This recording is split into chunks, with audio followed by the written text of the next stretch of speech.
सभी को नमस्कार। आज बात करी जाएगी भेड़िया की नई कॉमिक्स आधिपत्य, जो कि राज कॉमिक्स बाय संजय गुप्ता जी की तरफ से देखने को मिली हमको, उसके बारे में। और आप देख सकते हैं कि यहाँ पर काफ़ी सारे प्रोडक्ट्स विजिबल हैं। काफ़ी सारे प्रोडक्ट्स इनमें से राज कॉमिक्स बाय संजय गुप्ता जी की तरफ से हैं। जैसे कि जितने भी मोबाइल स्टैंड्स हैं ये इंडिविजुअल सेल में मिले हैं या फिर कुछ प्रीमियम एडिशंस के साथ में मिले हैं। जैसे कि जो बिल्कुल लास्ट कॉर्नर पे है वो नागराज और भेड़िया वाला, वो आदि पर्व के कलेक्टर एडिशन के कॉम्बो में दिया गया था। इसके कलेक्टर एडिशन का और नागपरले का एक कॉम्बो था। सिंपली एक नागपरले थी और 2 आदि पर्व थी, एक हार्ड का बाउंड और एक सॉफ्ट बाउंड, वो मिला था। उसके बाद में दूसरा जो थोडंगा वाला नागराज वाला वो दिख रहा है आपको मोबाइल स्टैंड, वो नरक नाशक नागराज की प्रीमियम जो कलेक्टर एडिशन था उसके टिन बॉक्स के अंदर निकला था। तो वो भी एक तरीके से एक्सक्लूसिव नॉल्टी कहलाई जा सकती है। 3 ये मोबाइल स्टैंड तो खैर इंडिविजुअल सेल के लिए अवेलेबल थे, और इसमें से ये जो मोबाइल स्टैंड है ये वाला देखिए आप, ये लेटेस्ट जो कॉम्बो दिया है हमको संजय गुप्ता जी ने, नाग पर्व का कॉम्बो देखिए, यहाँ से निकला गया है ये मोबाइल स्टैंड। और सच में मोबाइल स्टैंड्स हैं, मतलब आप लिटरली इस पर मोबाइल रख सकते हो। इवन फिर भी ये छोटा है, बाकी सारे जो मोबाइल स्टैंड है वो काफ़ी बड़े हैं, ये फिर भी थोड़ा छोटा है, बट यस आप इसको आराम से यूज़ कर सकते हो, काफ़ी अच्छी क्वालिटी का है। और इसी के कारण से मैंने इसके कॉम्बो लिए हैं। तो इसी कॉम्बो में हमको देखने को मिला आदि पर्व नाग पर्व की तो काफ़ी बात हो गई, नरक नाशक नागराज की काफ़ी बात करी गई। इसी कॉम्बो में देखने को मिला आधिपत्य, जिसकी संख्या है 9। और ये काफ़ी इंटरेस्टिंग है कि आदि पर्व की संख्या थी 01 और नाग पर्व की संख्या है 10। पहली कॉमिक्स थी आदि पर्व, और फिलहाल अभी तक लेटेस्ट कॉमिक्स है नाग पर्व, जो मुझ तक पहुँची है। इसके बाद कुछ और रिलीज़ भी हो चुकी है, जैसे कि कुत्तापंथी है, पुनरुत्थान है। खैर आधिपत्य की बात करते हैं। तो दोषपूर्ण कॉमिक्स आया था इससे पहले, उसका सेकंड पार्ट है आधिपत्य, और ये है शुद्धिकरण श्रृंखला। शुद्धिकरण क्या है? अगर राज कॉमिक्स का जो कैरेक्टर है भेड़िया, उसके बारे में आपको पता हो तो वो इंसान और भेड़िया का एक संगम है, मतलब एक इंसानी भेड़िया है। उसका ओरिजिन भी अपने आप में काफ़ी इंटरेस्टिंग है। वुल्फानो राज्य की बात करी गई थी, उसके राजा वुल्फा की बात थी, और भेड़िया की मदर थी वो थोड़ी, उसमें इंसानी गुण ज़्यादा थे, इनके जो फादर थे उनमें भेड़िया गुण ज़्यादा थे। इस तरीके से जन्म हुआ था, काफ़ी इंटरेस्टिंग स्टोरी थी और कई बार रिविजिट करी गई है राज कॉमिक्स में। तो उस जन्म को, वो जो एक अननेचुरल सा बर्थ था, उसको लेकर के स्टोरी बनाई गई है। ऐसा बताया गया कि भेड़िया का जन्म जो है वो दोषपूर्ण है। तो अब भेड़िया को शुद्धिकरण से गुजरना पड़ेगा। वो किस तरीके का शुद्धिकरण होगा ये अभी तक इन दोनों पार्ट्स में क्लियर नहीं हो पाया है। राज कॉमिक्स की जो नई शुरुआत हुई है संजय गुप्ता जी की, जो बिग साइज़ है, ये काफ़ी बड़ा साइज़ है, इसलिए मैंने एक रेफरेंस के लिए बुक रख रखी है। कई बार मैं शो भी कर चुका हूँ। सेम इसी साइज़ का, मतलब एक इंटरनेशनल क्वालिटी का साइज़ है। देखिए काफ़ी मतलब बहुत अच्छा साइज़ है। मतलब राज कॉमिक्स में इससे बड़ी कॉमिक्स नहीं मिलती है आपको। अगर सुपर साइज़ को छोड़ दो, सुपर साइज़ थोड़ा सा ऑकवर्ड साइज़ लगता है मुझे, इतना कुछ खास पसंद नहीं है। ये एक सुपर साइज़ कॉमिक्स है जो रेगुलर साइज़ कॉमिक्स की डबल होती है जस्ट। ठीक है, ये रेगुलर साइज़ कॉमिक्स आदि पर्व नाग पर्व, हालांकि हार्ड बाउंड है, पैक है तो थोड़ा बड़ा दिखेगा। अदरवाइज दोनों को जोड़ दोगे आप इस तरीके से तो ये सुपर साइज़ कॉमिक्स बन जाएगा। तो इसको यदि हम इग्नोर करें तो ये काफ़ी सबसे बड़ा साइज़ है और बहुत ही कंफर्टेबल और एक प्रीमियम फील देता है। इसमें कोई भी 1% भी डाउट नहीं है। देखिए यूवी ग्लोस का यूज़ हो गया, या इस तरीके की लीफ प्रिंटिंग हो गई गोल्डन, पीछे देखिए दोषपूर्ण लिखा हो, और उसी को फॉलो करते हुए इसका नेक्स्ट पार्ट हमको दिया गया है आधिपत्य। और ये जो सीरीज़ है शुद्धिकरण सीरीज़, इसका एक पंच लाइन काफ़ी अच्छा है, नियम भंग तो पतन निश्चित, काफ़ी अच्छा पंच लाइन है। तो ये शायद एक ऐड था आधिपत्य का, उसी का पीछे दिया गया है। देखिए इस तरह से गोल्डन लीफ प्रिंटिंग इधर भी देखने को मिलती है जैसा दोषपूर्ण में थी, बस इसमें एक बाउंड्री और ऐड कर दी गई है। देखिए और सुंदर लग रहा है, थोड़ा सा ही, थोड़ा और सुंदर लग रहा है। जैसे कि आपको शादी के कार्ड वगैरह मिलता है, ये भगवान की अच्छी प्रीमियम फोटोग्राफ्स वगैरह होती है उसमें। तो ये देखिए आप, ये है दोषपूर्ण, यह आधिपत्य। और इसमें ना कलरिंग की और आर्ट की थीम फॉलो करी गई है। मैंने ये एक नोट करा कि चाहे आप ये दोषपूर्ण जो शुद्धिकरण श्रृंखला, इसको थोड़ा सा कैमरे को रिएडजस्ट कर लेते हैं। हाँ, तो शुद्धिकरण श्रृंखला की अगर आप बात करूँ, चाहे आप नाग प्रलय की बात करूँ, चाहे आप कचरा पेटी, जिसके 2 पार्ट आ चुके हैं, मेरी सुनो वो रखा उसको हटा देता हूँ फिलहाल, ये कचरा पेटी और मेरी सुनो लोगा के 2 पार्ट हैं, चाहे आप आदि पर्व नाग पर्व की बात करो, मैंने देखा कि हर कॉमिक्स में एक अलग थीम ही चल रही है, अलग ही विजुअल एक्सपीरियंस है। मतलब जब नाग प्रलय पढ़ोगे तो उसका अलग ही विजुअल एक्सपीरियंस है। इसका नेक्स्ट पार्ट नाग प्रलोप या कुछ आएगा, नाग आलोप ऐसा कुछ है, तो वो आपको वो देखने को मिलेगी। मेरी सोनो कचरा पेटी में अलग थीम चल रही है, दोषपूर्ण आधिपत्य में अलग थीम चल रही है, और कंप्लीट विजुअल। और है ना, ये जो साइज़ है इसमें बहुत अच्छा विजुअल एक्सपीरियंस मिलता है, और ये आर्ट मुझे काफ़ी पसंद आया। हालांकि थोड़ा बहुत, क्योंकि धीरज राज की बराबरी करना तो किसी के लिए भी संभव नहीं होगा, तो नरेश कुमार जी का आर्ट है, हालांकि वो भी मंझे हुए आर्टिस्ट हैं। और मैंने पहले भी इसके वीडियोज़ में बता रखा है कि इसमें जो कांजीरंगा ये है ना, मतलब नेचुरल जो चीज़ें हैं, देखो आप वो देखने का जो आनंद है ना, इसको इस साइज़ में होल्ड करना है। ये कलरिंग की एक ना सॉफ्ट थीम है, मतलब बहुत अच्छी लगी मुझे ये। जैसे गोधूली बेला होती है, सनराइज़ होता है, सनसेट होता है ना, उस टाइप के सीन आपको इसमें देखने को मिलेंगे। कुछ पुरानी फील भी मिलेगी वाइट बॉर्डर के साथ में, कुछ आपको इस तरह से ब्लैक बॉर्डर और अलग अलग तरीके का काम देखने को मिलेगा। मुझे तो बहुत पसंद आई ये सीरीज। इसमें एक ये मैया एक बहुत अच्छा कैरेक्टर दिखा रखा है, एक भील है शायद, ये भील मैया ऐसा कुछ नाम है इनका, तो बहुत अच्छा बहुत अच्छा। तो इसमें ये देखिए भेड़िया जो है वो भेड़िया को जंगलवासी देवता मानते हैं। देवता क्यों मानते हैं? क्योंकि जो कबीले होते हैं लोग, इवन हम भी लोग क्या करते हैं, हम लोग जो ताकतवर तो होता है उसे देवता माना जाता है। तो भेड़िया ने अपनी ताकत कई बार सिद्ध करी है, और भेड़िया ही नहीं काफ़ी सारे और भी हैं जो भेड़िया के शत्रु हैं, वो भी अपनी ताकत सिद्ध कर चुके हैं। जैसे कि कुछ विलेंस के नाम आपको बता देता हूँ। जैसे एल्फांटो है जो एलिफेंट जैसा होता है, तनतन्ना है जो काफ़ी फ्लेक्सिबल होता है रबर की तरह, और उसके अलावा एक दोंदड़ और होता है एक बादल की तरह। उससे काफ़ी सारे विलेंस होते हैं। तो जो भी अपनी ताकत दिखा पाएगा वो उसको देवता माना जाएगा। दोनों कवर पसंद आए, ये कवर ज़्यादा पसंद आया मुझे, देखिए। और इसमें सबसे अच्छी बात है संजय गुप्ता जी की, जो यहाँ पर जो आर्टिस्ट के नाम काफ़ी उभर के आते हैं उनके कॉमिक्स में, देखिए पूरा पूरा डेडिकेशन मिलता है, तो अच्छा लगता है। आर्टिस्ट वगैरह को जानने का मौका मिलता है। यहाँ पर आभार पत्र है हमेशा की तरह। अब अगर मैं दोषपूर्ण की समरी की बात करूँ, हालांकि इसका वीडियो चैनल पर अवेलेबल होगा, और काफ़ी समय हो गया एक्चुअली, ये रिलीज़ में काफ़ी समय लग रहा है। 32 पेज की कॉमिक्स आती है इनमें, स्टोरी है 24 से 25 पेज की आती है, और रिलीज़ में काफ़ी समय होता है इसको। जो नाग प्रलय को 1 साल हो चुका है, तो काफ़ी मतलब बिल्कुल पूरी तरीके से भूल जाते हैं। तो ये इश्यूज़ आपके ज़रूर होने चाहिए। ऐसा नहीं कि आपने पढ़ रखा तो नेक्स्ट आप ये आपके होना ज़रूरी है।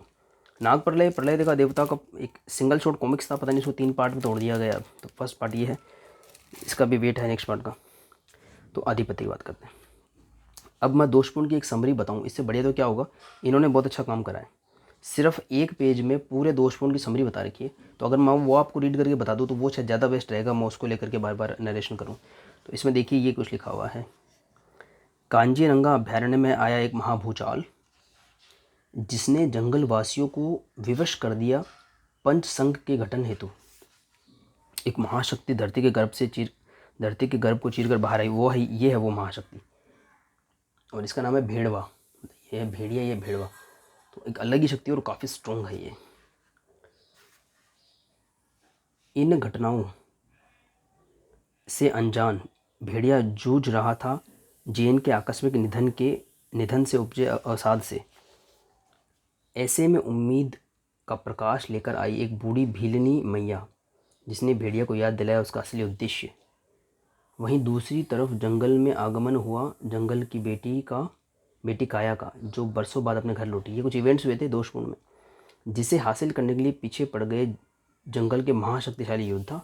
और ये देखिए, पर इससे पहले कि जंगल का जल्लाद भेड़िया इन पर लगाम लगा पाता, उसके सामने जीवित हो गई न्याय परिषद, जिसने दावा कर दिया कि भेड़िया का जन्म है दोषपूर्ण। ये इसकी समरी है। तो सीधी बात ये कि अब ऐसा कुछ होगा, शुद्धिकरण जाना पड़ेगा। इसमें क्या दिखाया गया है कि जो दोषपूर्ण के लास्ट में ये एक महाशक्ति बाहर निकली थी भेड़वा करके, ये भी एक भेड़िया मानव जैसे दिख रहा है। भेड़िया के गुण ज़्यादा हैं डेफिनेटली। देखिए ये आधिपत्य का क्या सीन है, ठीक है। तो ये इसमें लास्ट में शायद बाहर आई थी, कहाँ गया भेड़वा, कहाँ बाहर आया था, इसमें कहीं सीन दिखाएंगे, वो मिल लिया सीन, वो गुफा से बाहर आते। अच्छा, पहली बार में बाहर आ गया था, ये देखिए। और पहले ही कॉमिक्स में हमको शक्ति प्रदर्शन भी देखने को मिल गया था, ये देखिए। और शायद ये अलग दुनिया से है, इसमें एक अद्भुत हो, तो ये धरती की दुनिया इन्होंने देखी भी नहीं है। अब ये कहाँ से आए हैं, कोई अलग कंदरा से आए हैं, कोई अलग जगह से हैं, पता नहीं। इसमें इसका शक्ति प्रदर्शन और देखने को मिलता है। तो ये अपने सफ़र पर निकलता है, एल्फांटो से टकराता है। तो कुछ कबीलेवासी एल्फांटो को पराजित होते देख लेते हैं, भेड़वा क्या तो वो भेड़वा को अपना एक राजा, मतलब एक फ्यूचर एक राजा मान लेते हैं। यहाँ पे एक छोटी समरी दिखाई गई है, ऐसा लगता है सपनों की दुनिया में खड़ा है भेड़िया, और उसको बताया गया कैसे उसका जन्म दोषपूर्ण है और शुद्धिकरण से गुजरना पड़ेगा। आगे चलता है तो इससे टकराता है दोंदड़, जो बादल जैसा है, भेड़वा से, और भेड़वा उसको भी पराजित कर देता है। और कबीलेवासी काफ़ी इंप्रेस हो जाते हैं। इसे 3 स्टेप में ये आगे इंप्रेस करेगा कबीलेवासी को। यहाँ पर वो जो काया थी, वो एक ऋषि जैसे हैं, वे बताते हैं कि आपको भी एक स्पेशल उद्देश्य की प्राप्ति करनी है। और काया बताती है कि मुझ पर कुछ लोगों ने हमला करा था, लेकिन भेड़िया ने उसको पराजित कर दिया। छोटी सी एक समरी है। फिर तनतन्ना, ये एक और भेड़िया का विलन है, जो थोड़ा फ्लेक्सिबल रबड़ की तरह, फैंटास्टिक 4 में जो एक होते हैं, उनकी याद आपको आ जाएगी। तो खैर उसको भी पराजित कर देता है भेड़वा। और कैसे पराजित करता है वो देखना पड़ेगा। तो बहुत स्ट्रॉन्ग दिखाया है भेड़वा को। फिर ये कोंगा, ये किंग कोंग जैसे दिखता है, वहाँ पर आ गए, क्योंकि वो ये इसकी स्टोरी उसमें भी थी दोषपूर्ण में भी। तो उसको काबू में कर रहा होता है भेड़वा, कर ही गया होता है लगभग। इतने में फिर लोग मान लेते हैं कि भाई ये तो ज़बरदस्त चीज़ है बोले, भेड़वा तो हर तरीके से लायक है बोले। हम लोग इतना जूझते हैं, इवन भेड़िया देवता, भेड़िया को देवता बोलते हैं जंगल कबीलेवासी, तो बोलो वो भी इतना जूझते हैं और इसने तो तुरंत काबू में कर लिया। तो ये हर तरीके से लायक है। जो पंचसंग हो रहा था उसके भी मुखिया बनने के लिए। फिर भेड़िया उसको ललकारता है, इसलिए ललकारता है कि उसको लगता है इसका क्या उद्देश्य है, और आपस में इनका द्वंद्व वगैरह होता है। और काफ़ी स्ट्रॉन्ग है ये भेड़वा, तो भेड़िया को भी काफ़ी अच्छी टक्कर देता है। इसमें इतना ही दिखाया गया है कि इसी टक्कर वगैरह हो जाती है। और उसके बाद में एक इसमें अच्छी दिखाती है, मुठभेड़ के दौरान थोड़ा सा अचेत हो जाता है भेड़िया। जैसे बालचरित में आपको देखने को मिलेगा, नागराज के में देखने को मिला, ये छोटे छोटे रिविजर्स मुझे बड़े अच्छे लगते हैं। तो इसमें दिखाया कि उसकी माँ, उसके पुत्र उठो उठो पुत्र।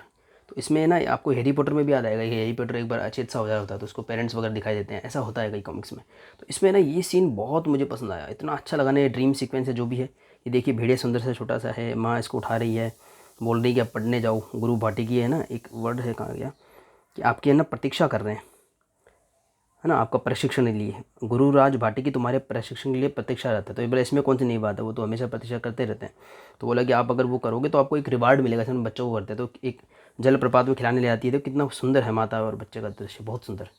और एकदम से माँ की शक्ल देखी थोड़ी सी भयावह हो जाती है और उसको उठा के फेंक देती है कि मैं तुम्हारी माता नहीं हूँ, तुम पत्थर के बन जाओगे, ऐसा था ना कि माता में एक समरी को दिखाता है कि जो भेड़िए के सब कॉन्शियस में क्या क्या चल रहा होता है, क्योंकि वो माता के श्राप से पत्थर का बन चुका होता है।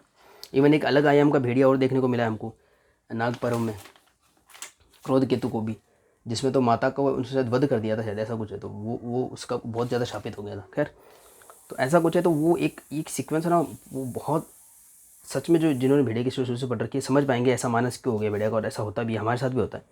आप कभी भी अपने सपनों को एनालाइज करो तो ऐसा होता ही है। आपकी फियर्स हैं, आपकी चीज़ें आपके सामने आती रहती हैं। तो खैर, मतलब माँ को लेकर के जो दो तरह की इनके दिमाग में है वो इसमें नज़र आती है। फिर यहाँ पे जो भील मैया है वो आती हैं और थोड़ा सा सपोर्ट देती है मेंटल, और वो बताती है। इसमें ऐसा हुआ था कि जब ये अचेत सा हुआ था ना, तो इसने एक बार गुरुराज भाटिकी को पुकारा था कि आप मेरी हेल्प करो, जैसे कि नागराज गुरु गोरखनाथ तो पुकारता है। पर इसमें उल्टा हुआ कि गुरुराज भाटिकी आए और उसने बल्कि प्रहार कर दिया भेड़िया पे। वो एक पता लगेगा नेक्स्ट पार्ट में।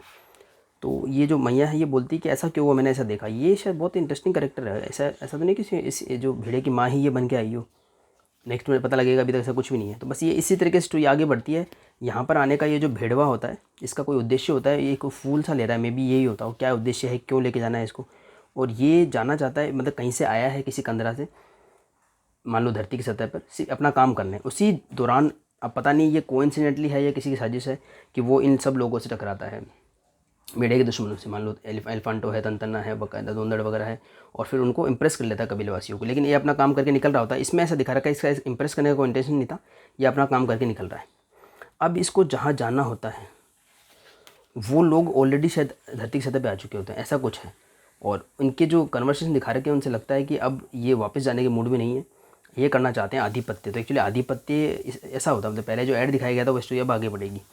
तो नेक्स्ट पार्ट रहेगा रणभेरी, उसका कोई ऐड वगैरह इसमें नहीं है। प्रलय का देवता ऐड है, ये सिंगल शॉट कॉमिक्स था, अब 3 पार्ट का हो चुका है। इसका जब सेकंड पार्ट अनाउंस हुआ ना प्रलय का देवता का, नाग आलोप है, नाग प्रलोप कुछ ऐसा नाम है, नाग आलोप मान लो, तो काफ़ी लोगों ने बोला कि भाई ये नाम चेंज कर दिया है। प्रलय का देवता सीरीज़ का नाम है, उसका फर्स्ट पार्ट है नाग प्रलय, और सेकंड पार्ट वो जो मैं बता रहा हूँ वो है।